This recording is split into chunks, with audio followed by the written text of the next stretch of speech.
नमस्कार, मैं रीमा प्रसाद। इस वक्त आप देख रहे हैं न्यूज़ 18 इंडिया और बुलेटिन की शुरुआत में सबसे पहले हम बात करेंगे कि लड़कियों की शादी की उम्र अगर सरकार ने तय की है तो बवाल क्यों मचा हुआ है, सवाल क्यों उठ रहे हैं, ये इस वक्त हम बुलेटिन में आपको बताएंगे। लड़कियों की शादी की उम्र 21 साल करने से जुड़े बिल और उस पर मचे घमासान की खबरों से शुरुआत कर रहे हैं बुलेटिन के। बिल को विरोध और समर्थन की खबरों के बीच चौंकाने वाली बात यह सामने आई है कि देश के कुछ हिस्सों में अचानक ही लड़कियों की शादियों की रफ्तार बढ़ चुकी है। हम आपको ये बता दें कि एक दिन पहले लोकसभा में विपक्ष के हंगामे के बीच सरकार ने लड़कियों की शादी की उम्र 18 साल से बढ़ाकर 21 साल करने का बिल पेश कर दिया है। हालांकि अभी इस बिल को कानून की शक्ल लेने में वक्त लगेगा, लेकिन समाज के कई तबकों में इस बिल का विरोध जोर पकड़ने लगा है। इतना ही नहीं, कई जगहों पर तो बिल के डर से लोगों ने लड़कियों की शादियां जल्दी जल्दी करवानी शुरू कर दी। दिल्ली के पास हरियाणा के मेवात से हम खबर आपको बता रहे हैं। वहां रहने वाले मुस्लिम समुदाय के लोग अपनी लड़कियों की शादी जल्द से जल्द करवाने की तैयारी कर रहे हैं। यहां तक कि कुछ लोगों ने तो शादी की उम्र से जुड़े बिल के संसद में पेश होने से पहले ही अपनी बेटियों की शादी तक करवा दी। ये आनन फानन में कदम उठाए जा रहे हैं। मेवात में रहने वाले अख्तर हुसैन उन्हीं में से एक है जिन्होंने अपनी 19 साल की बेटी की शादी कुछ रोज पहले कर दी। मुस्लिम समुदाय के तमाम नेता और धर्मगुरु लड़कियों की शादी की उम्र 18 से बढ़ाकर 21 साल करने के प्रस्ताव का विरोध कर रही हैं। और हमने आपको दिखाया भी कि मुस्लिम पर्सनल लॉ बोर्ड किस तरीके से इसके मुखालफत में सामने आ चुका है, कैसे विरोध का जो स्वर है उसे ऊंचा कर दिया गया है और कैसे सवाल चौतरफा उठ रहे हैं। लेकिन इन सब के बीच जो सबसे बड़ी बात निकलकर सामने आ रही है कि आनन फानन में लड़कियों की शादी की जाने लगी है, क्योंकि सबको मालूम है कि कानून की शक्ल बनने तक इस बिल को वक्त लगने वाला है। और उसके पहले ये कदम उठा रहे हैं क्योंकि इसमें धर्म का एंगल नहीं है, बल्कि ये कहा गया है कि इसको अब सभी धर्मों के लोगों को मानना होगा। अभी 2-3 रोज़ कबल ये खबर आई थी कि हुकूमत ने एक कानून पास किया है जिसमें लड़की की उम्र 18 से 21 साल कर दी गई है। यानी कि शादी अब वो 21 साल में करेगी। अगर उससे पहले वो शादी करती है तो एक कानूनी जुर्म है। जो हमारा फंडामेंटल राइट है वो एक तरीके से वो उसको दबा दिया गया है। मैं नहीं कहूँगा कि छीन लिया है, क्योंकि छीना तो नहीं है शादी की, लेकिन दबाया गया है एक तरीके से। और होना ये चाहिए कि जो 18 साल पहले ये जो चल रहा था वही कम से कम उसमें भी, हालांकि ये है कि मैं चूँकि एक रिलीजियस पर्सन हूँ तो एक मजहबी रहनुमा के तौर पे मैं इसको बेहतर नहीं देखता हूँ। 18 साल की उम्र है, इसको बढ़ाकर 21 साल करने की जो सरकार कानूनन कवायद कर रही है ये गैर ज़रूरी है। उसके पीछे वजह यह है कि यहाँ 18 साल की को भी गैर ज़रूरी समझते हैं। 15, 16, 17 साल को यहाँ मैच्योर एज मानते हैं कि भाई ये सफिशिएंट है। तो जब 21 साल की हो जाएगी तो वो तो उसके लिए बहुत गैर ज़रूरी हो जाएगी। तो मैं समझता हूँ कि यहाँ पर फिजिबल नहीं है और वो मान्य भी नहीं होगी। किसी भी क्षेत्र में कोई कानून प्रॉपर लाना चाहते हैं, उसको लागू करना चाहते हैं, नाफिज करना चाहते हैं, तो उसके लिए उस क्षेत्र को, वहाँ के लोगों को एजुकेट करना बहुत ज़रूरी है। और सीधे में अपनी सहयोगी रुनझुन शर्मा का रुख करते हैं। रुनझुन, ये वाकई चौंकाने वाली खबर सामने आ रही है कि अब लोग इससे पहले कि बिल कानून की शक्ल ले ले उससे पहले शादियां करा रहे हैं, और वो भी आनन फानन में।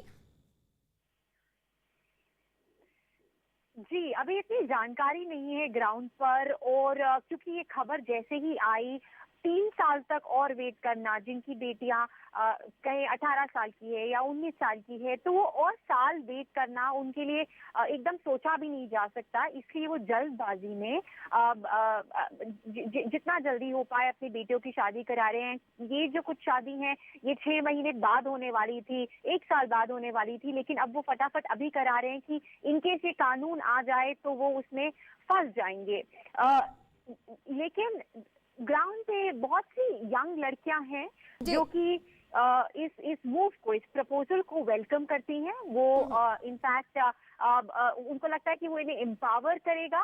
बट एक जो सेंस हमको पेरेंट्स से, जो फैमिली हेड्स हैं, क्योंकि पेट्रियार्कल सिस्टम है, वो डिसाइड करते हैं फादर की किससे शादी होगी बेटी की, कब होगी, तो उनके लिए ये एक्सेप्टेबल नहीं है जो ये नया कानून आने वाला है, अगर आएगा तो।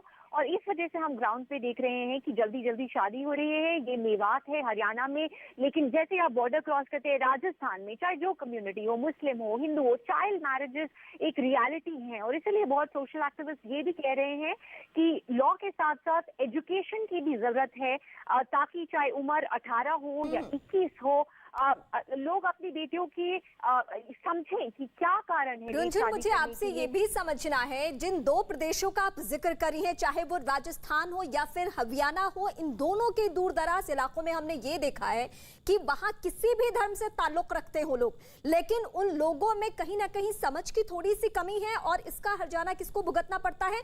उन बच्चियों को जिनको कम उम्र में ब्याह दिया जाता है, उनकी शादी कर दी जाती है। क्या इस बीच जब शादियां आनन फानन में हो रही है तो प्रशासनिक दखल है या फिर नहीं?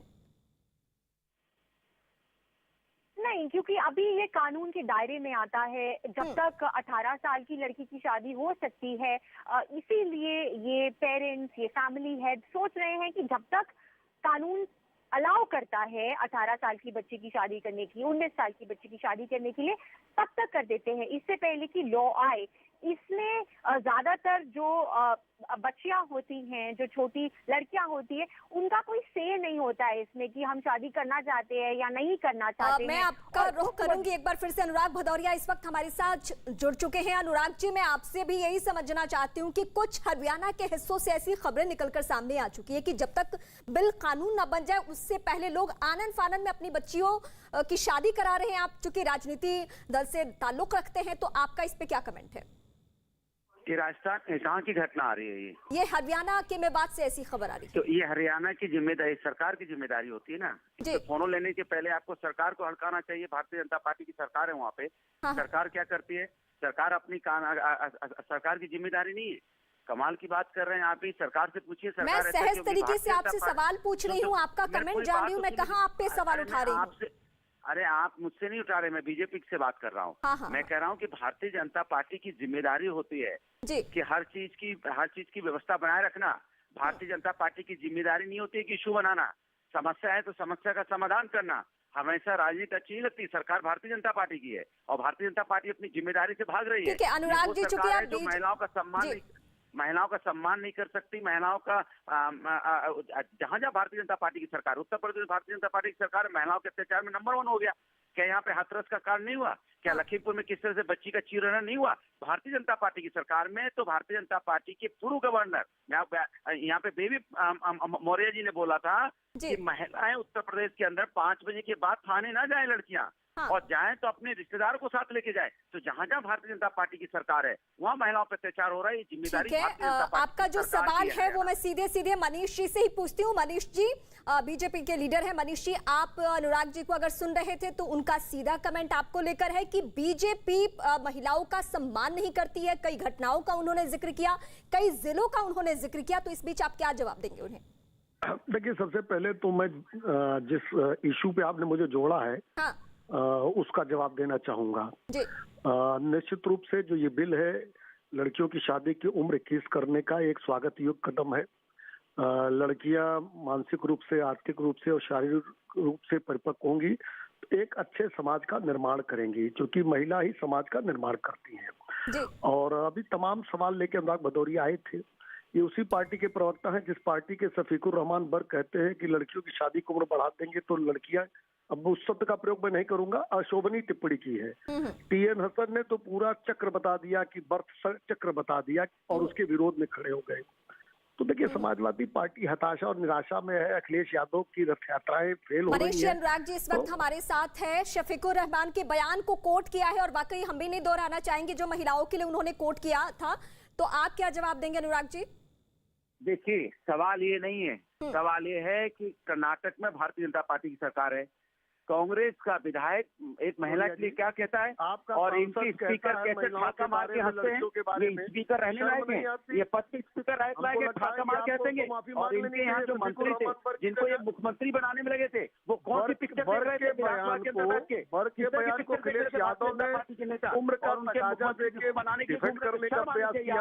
ऐसे लोग एक एक करके बोलिए। मनीष जी, अनुराग जी को सुन लीजिए पहले, फिर उसके बाद जवाब दीजिएगा। मनीष जी सुन लीजिए पहले। वर्क के बयान को अखिलेश यादव डिफेंड करते हैं, परेशान हो गए, नहीं सुनना चाहते। इनको सुनने लायक है। आजम खान जयप्रदा जी के बारे में शोभनीय टिप्पणी करते हैं, टीएस हसन और वर्क की टिप्पणी। इसलिए इसके भारतीय बाद जनता इनसे पार्टी महिलाओं की बात करेगी। जी। इनके एक नेता उपेंद्र तिवारी हैं जो माँ बेटी की बात कर रहे थे, क्या एक्शन लिया आपने? अब देख लिया आपने, वर्क पे मुंह सिल गया इनका। बताऊं आपको? अच्छा बिल पे मनीष हम जी, लोग मनीष जी, डिबेट कर रहे हैं। अनुराग जी एक सेकंड के लिए मैं रुकना चाहती हूँ। मनीष जी, ऐसा है कि अगर हम पार्टियों के ऐसे चेहरों को उठा के लिस्ट बनाएं तो बहुत सारे नाम आ जाएंगे। हर पार्टी में ऐसे लोग हैं जो महिलाओं को लेकर निजी हमले करते हैं या इस तरीके के कमेंट करते हैं। लेकिन मैं फिर से लौटूंगी इस पहलू पे कि अगर लड़कियों की शादी आनन फानन में की जा रही है तो सरकार इसके लिए क्या कदम उठाएगी? क्योंकि अभी बिल है, अभी कानून की शक्ल नहीं बना है 21 साल शादी की उम्र को लेकर। मैंने उस बयान को कोट किया है जो इस बिल से जुड़ा हुआ है, और जो सांसद हैं जो समाजवादी पार्टी की तरफ के अनुराग जी एक बार सुन लीजिए उन्हें, फिर आप जवाब दीजिएगा। अनुराग जी, भाई अनुराग जी एक बार सुन लीजिए मनीष जी को। तर्क नहीं है कि लगातार रनिंग कमेंट्री कर हम रहे चाहते हैं कि हम किसी निष्कर्ष पे पहुंचे। मुख्यमंत्री बनाने घूम रहे थे, ये रनिंग कमेंट्री कर रहे हैं। मुलायम सिंह यादव जी का बयान, ये महिलाओं के प्रति क्या सोच है समाजवादी पार्टी की? ये अनुराग जी ओवरलैप हो रहा है, दर्शक किसी को भी नहीं सुन पा रहे हैं। प्लीज मैं रिक्वेस्ट कर रही हूँ आपसे अनुराग जी, प्लीज एक बार सुन लीजिए पहले। ये इस इशू पे नहीं बोलने देंगे आपको। एक बार पहले आप इसका क्या समाधान होगा? चूंकि सरकार में है, सत्ता में है, तो एक बार मनीष जी आप जवाब दीजिए कि इसका क्या समाधान है कि कानून बनने से पहले आनन फानन में शादियां हो रही है। देखिए, जो समस्या है उस समस्या को भारतीय जनता पार्टी और आदरणीय नरेंद्र मोदी जी की सरकार ने ही पकड़ा और उस पे कानून लेकर हम आए हैं। और निश्चित रूप से कानून बनने के बाद जो भी इसका उल्लंघन करेगा, जो भी विधिक कार्रवाई होगी उसके ऊपर सुनिश्चित की जाएगी। लेकिन आज मैंने जिस बयान को कोट किया कोई पुराना बयान नहीं है, इसी बिल से संबंधित बयान है। तो इतनी अशोभनीय टिप्पणी के बाद कितनी बेशर्मी से अखिलेश यादव ने बचाव किया, अभी आपके चैनल पे बोलने तक नहीं देने को तैयार है। आखिर डिबेट क्यों होती है? या तो ये कहते हैं शफीकुर रहमान गलत बोल रहे हैं, और या तो उनके साथ खड़े हो जाएं।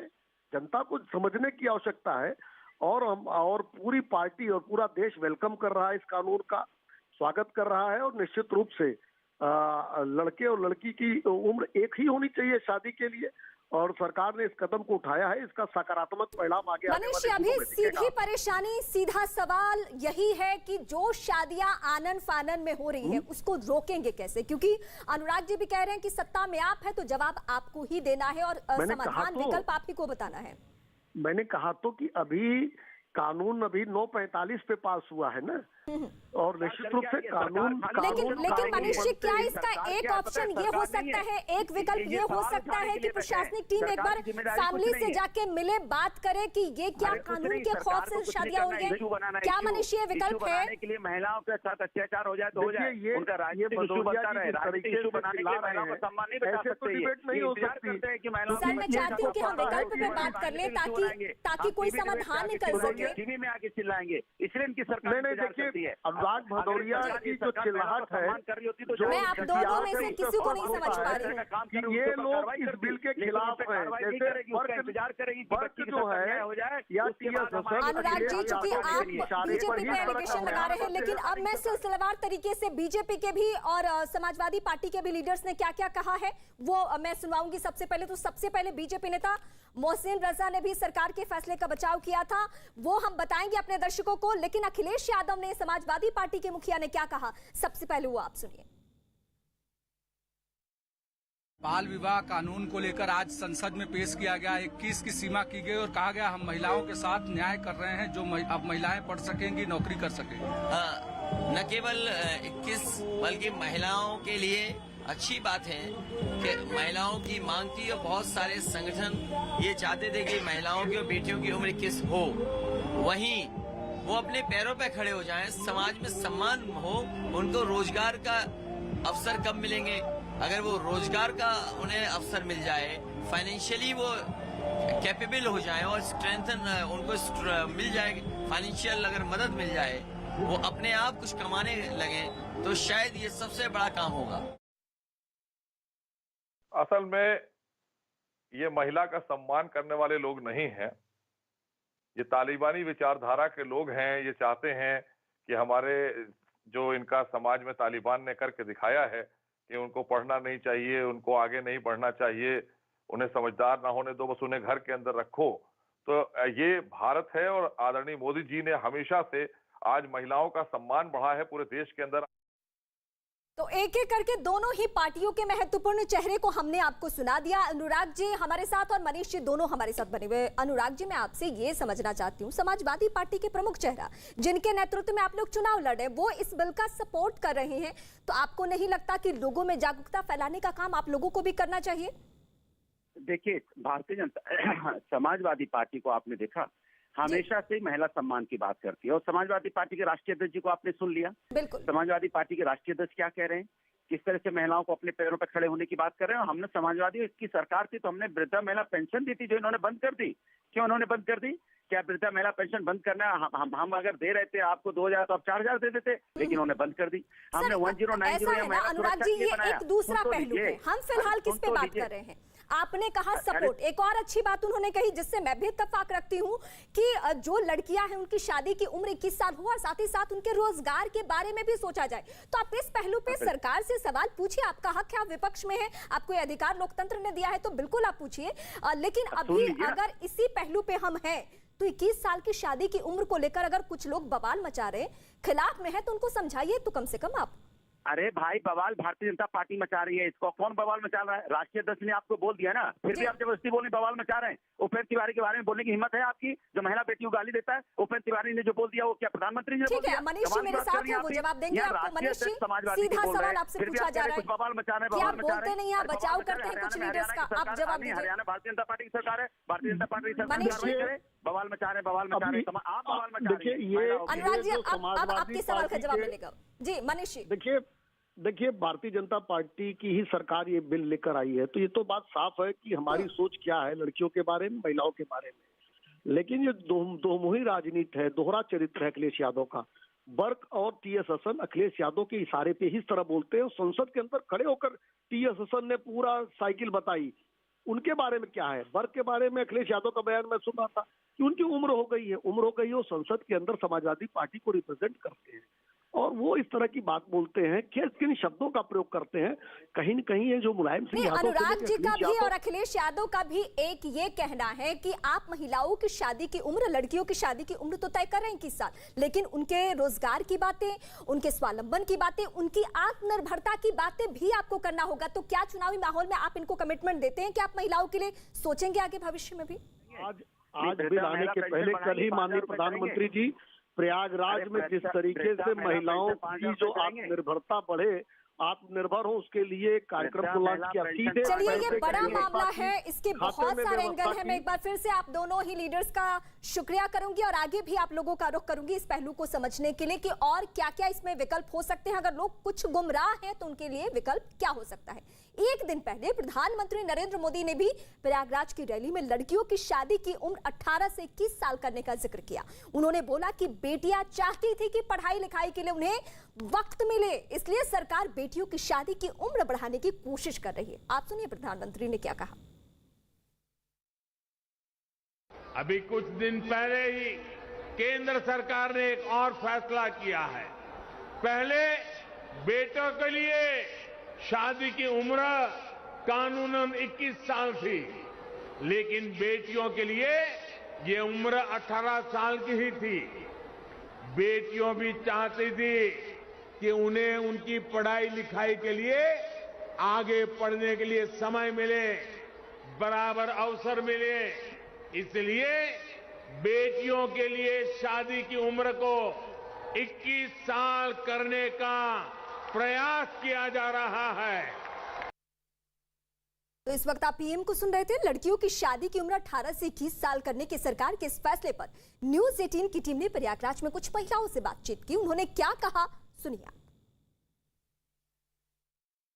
21 साल कर देना लड़कियों की शादी की उम्र, क्या फायदा आपको नजर आ रहा है? सर, हमको फायदा ये नजर आ रहा है कि हमारे यहाँ लड़कियों को पढ़ने का और आगे बढ़ने का मौका मिलेगा। शादी जब होनी चाहिए तो उनको इतना तो परिपक्व होना चाहिए, शारीरिक रूप से, मानसिक रूप से, शैक्षिक रूप से इतना परिपक्व होना चाहिए कि वो अपना स्थान बना सके, अपने पैरों पे खड़ी हो सके और जो समाज में इस तरह की बातें करते हैं उनको दो टूक जवाब दे सके। इससे लड़कियों को पढ़ने का बहुत आगे मौका मिलेगा, क्योंकि 18 साल में शादी हो गई, अब 21 साल तक है तो 21 साल तक कर नहीं सकते, तो उनको एटलीस्ट ग्रेजुएशन तक तो पढ़ना ही मिलेगा ना, पढ़ने का मौका, और आगे वो बहुत कुछ कर सकती। जो पढ़ा लिखा समाज है वो तो पढ़ा रहा है। शिक्षित होने का पूरा अवसर मिलेगा ना। पहले शादी कर देते थे, बहुत ज्यादा क्वालिफिकेशन इंटर रहती थी, उसके आगे अगर मान लीजिए हम 21 साल तक शादी करेंगे तो बेटियां हमारी पूरी तरह शिक्षित रहेंगी, साक्षर के बजाय अब शिक्षित होंगी। जयपुर में मुस्लिम समुदाय की लड़कियों ने भी सरकार के इस फैसले का स्वागत किया है और क्या कहा है, सुनिए। जो शादी की उम्र है वो 18 से सरकार 21 करना चाहती है, बिल लेकर आ रही है। आप क्या समझती हैं? आप 12th क्लास के अंदर हैं, आप 18 में करनी चाहिए शादी? नहीं, बिल्कुल नहीं। मेरे हिसाब से 21 इज़ द राइट एज, क्योंकि अगर हम लोगों को हमारा करियर इस्टेब्लिश करना है, जो हमको शादी के बाद ढंग से नहीं हो पाता, बहुत सारी रुकावटें होती हैं, बहुत सारी चीज़ें होती हैं जो हम लोगों को फेस करनी पड़ती है शादी के बाद, तो 21 सही है। ये आप सोचती हैं या आपके साथ की लड़कियां वैसा भी सोचती है सब? मेरे साथ की लड़कियां भी ऐसा सोचती हैं, क्योंकि मेरी बहुत सारी दोस्त हैं जिनका रिश्ता तय हो चुका है और वो अभी 12th में है, तो उनको करनी है नहीं करनी है उनका कोई सुनता नहीं है, उनको करियर इस्टेब्लिश करना है नहीं करना है वो उनसे कोई पूछता नहीं है, तो इसलिए 21 वुड बी राइट।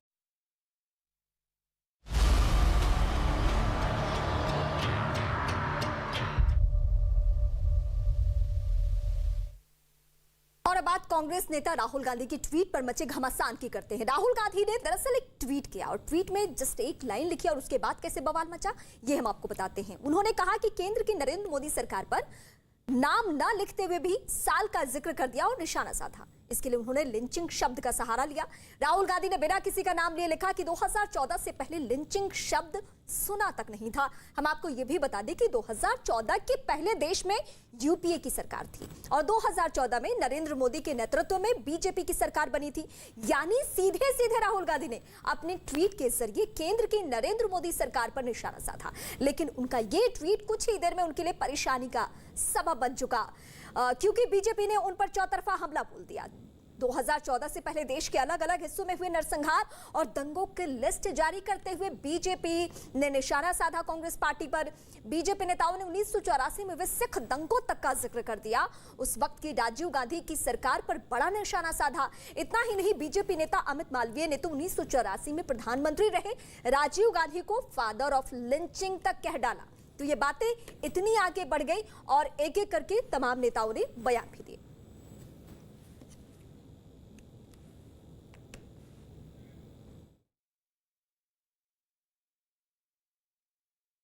हमारे साथ हैं केंद्रीय मंत्री गजेंद्र सिंह शेखावत जी। गजेंद्र जी, आज राहुल गांधी ने ट्वीट किया है और लिंचिंग के बारे में कहा है कि 2014 से पहले ये शब्द सुनने को नहीं मिलता था। कांग्रेस पार्टी अपने गिरेबान में झांक करके देखे, उनको ये नया शब्द इसलिए लगता है कि जब उन्होंने 7-8 हजार लोगों का 1984 में कत्लेआम किया था, नरसंहार किया था, क्या उसको वो लिंचिंग नहीं दिखाई देते थे? उनको लिंचिंग वो अब दिखाई देने लगी है जब सज्जन कुमार जैसे लोग जेल जाने लगे, लोगों को उम्र कैद की और फांसी की सजा होने की संभावनाएं बढ़ने लगी, तब उनको लिंचिंग नजर आने लगी।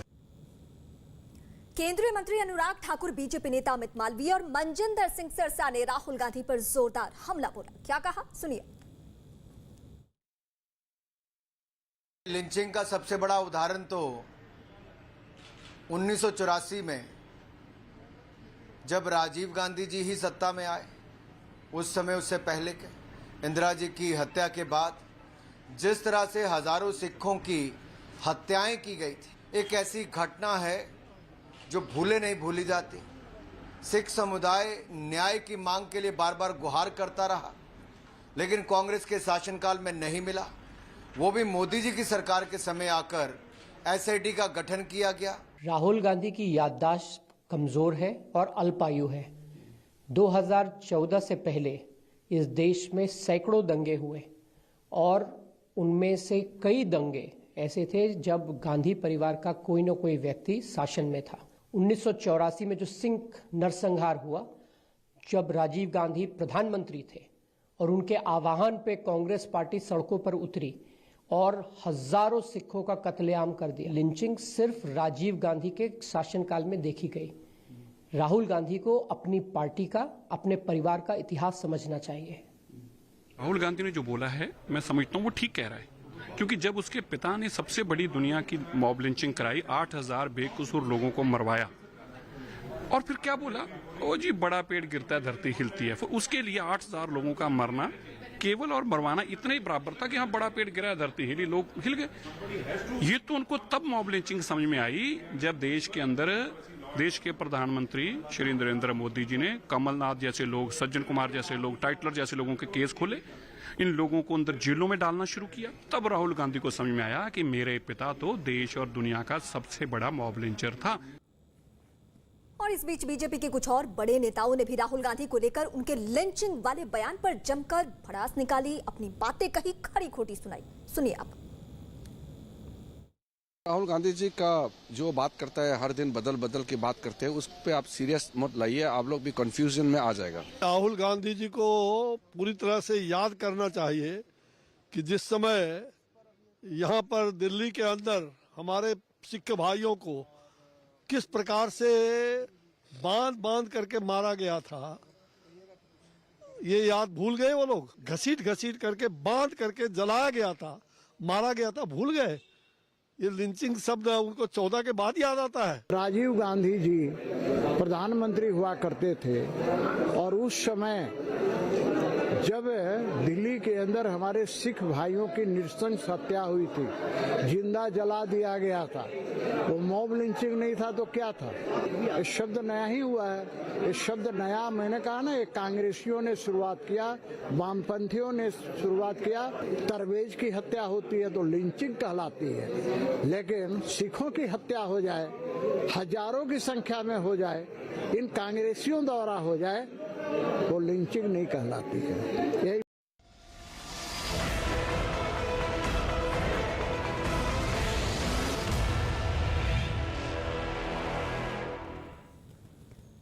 और अब हम बात करेंगे उत्तर प्रदेश की। उत्तर प्रदेश में वोटरों को लुभाने के लिए क्या कदम उठाए जा रहे हैं, हम आपको बताते हैं। अखिलेश यादव लगातार इसके लिए रथ यात्रा कर रहे हैं। इस बीच अखिलेश यादव ने न्यूज़ 18 के साथ खास बातचीत की। यूपी में समाजवादी पार्टी की रणनीति से लेकर कई मुद्दों पर उन्होंने खुलकर अपनी राय रखी। सुनिए आप। मेरे साथ हैं समाजवादी पार्टी के राष्ट्रीय अध्यक्ष अखिलेश यादव। अखिलेश जी, जिस तरीके से आप प्रचार कर रहे हैं, भीड़ उमड़ रही है, प्रधानमंत्री कह रहे हैं कि फिर से अगर सरकार, पिछली सरकार वापस आई तो सड़क पर गुंडा राज दिखेगा, और उसी को लेकर प्रचार प्रसार किया जा रहा है। सबसे पहली बात है कि उत्तर प्रदेश के मुख्यमंत्री जी, उन्हें ये तय करना चाहिए कि उत्तर प्रदेश में माफिया कौन है, और उन्हें उत्तर प्रदेश के सभी माफियाओं की सूची जारी करनी चाहिए। क्या ये प्रधानमंत्री जी को नहीं पता? और फिर एनसीआरबी के जो आंकड़े कहते हैं 40% से ज्यादा घटनाएं आज उत्तर प्रदेश में बढ़ी हैं महिलाओं पर, जो जब से ये योगी सरकार आई है। एक फोटो पर विवाद मचा है, सरसंघ चालक के साथ नेताजी की फोटो। अब तमाम सारे लोग, बीजेपी के लोग या अपोजिशन लोग ट्वीट कर रहे हैं कि देखिए क्या चल रहा है। एक ही तस्वीर बीजेपी ने पोस्ट की है, वही तस्वीर कांग्रेस ने पोस्ट की है। ये दोनों पार्टियां वो तस्वीर भूल गए जिसमें नेताजी के साथ शरद पवार जी खड़े हैं, और नेताजी सुप्रिया सुले जी जो सांसद हैं उनको आशीर्वाद दे रहे हैं। आखिरकार ये तस्वीर लगाने क्यों भूल गए? और ये कम से कम ये दोनों पार्टियां बताते हैं कि देश के उपराष्ट्रपति हैं, उनके घर पे कार्यक्रम था। शिवपाल जी जो है वो आपके साथ अब पार्टनर हो गए हैं, लेकिन अलायंस आ गया है। लेकिन किस तरीके से इसको देखते हैं, छोटे दलों के साथ अलायंस का सपा की किस तरीके की भूमिका रही है? क्षेत्रीय दलों के साथ गठबंधन होगा, और क्षेत्रीय दलों की भूमिका अपनी है। जहां क्षेत्रीय दल ताकतवर होंगे वहां पर समाजवादी पार्टी सहयोग करेगी। भविष्य में क्षेत्रीय दल जहां पर मजबूत हैं, वहां जहां उनके कैंडिडेट हैं, वहां हम दोनों मिलकर के कार्यक्रम करेंगे। कितनी सीट? जनता में जो आक्रोश है और जिस तरीके से लाखों लाख लोग सड़क पर समर्थन में आ रहे हैं, भारतीय जनता पार्टी का सफाया होगा। हो सकता है उत्तर प्रदेश में भारतीय जनता पार्टी 400 सीटें हार जाएगी। 5 राज्य 609